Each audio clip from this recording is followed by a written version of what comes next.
everyone, and welcome back to another video here on my YouTube channel. Today I'm going to be doing another Call of Duty commentary, and for today's commentary I'm going to be making the ASM1 Speakeasy here in Call of Duty WW2 multiplayer. So yeah, now that I got the intro out of the way, let's actually dive right into the commentary. So of course guys, the ASM1 Speakeasy is in Call of Duty Advanced Warfare, and in today's video what I decided to do is make the ASM1 Speakeasy, however in Call of Duty WW2. So in today's video, of course, I decided to use the M1928 Thompson, and I am going to be using my Cod Ww2 variant of the Thompson because it resembles the ASM1 Speakeasy the most. Now guys, if you watched Call of Duty videos in 2015 during Call of Duty Advanced Warfare's lifecycle, you would know that the ASM1 Speakeasy was one of the most sought after weapons in Call of Duty Advanced Warfare. Of course, in Advanced Warfare it did have weapon variants in that game, however, the weapon variants in Advanced Warfare were actually stat changing, so weapons like the ASM1 Speakeasy, the HBR-A3 Insanity, the Bell 27 Obsidian Steed were some really standout weapons that were really good and were significantly better than the base variant of that weapon. And fortunately enough for me, on my old Xbox 360 account, I actually got the ASM1 Speakeasy. However, I thought that for today's video, it would be a little bit of fun if I were to go into Call of Duty WW2 and actually make the ASM1 Speakeasy in that game. So without further ado, this is going to be the class that I'm going to be using in today's video. So as you can see on your screen right now, this is going to be my class. Now of course, I'm going to be using the Airborne Division. My primary weapon is going to be the M1928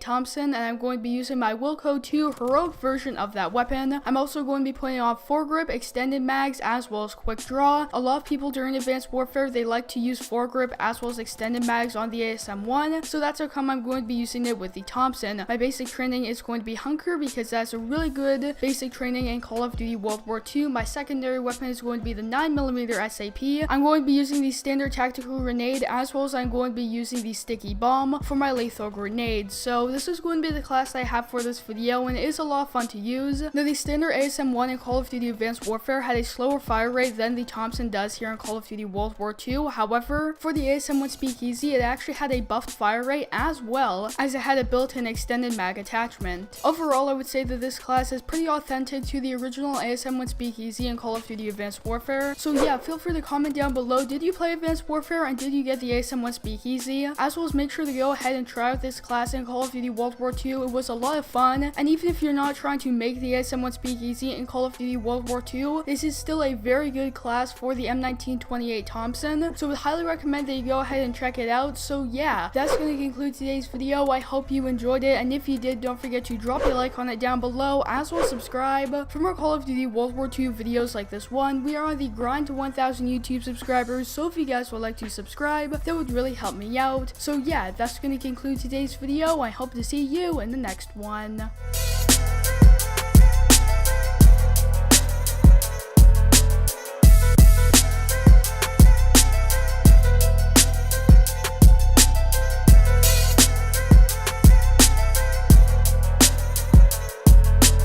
This is a Chucky Beat production.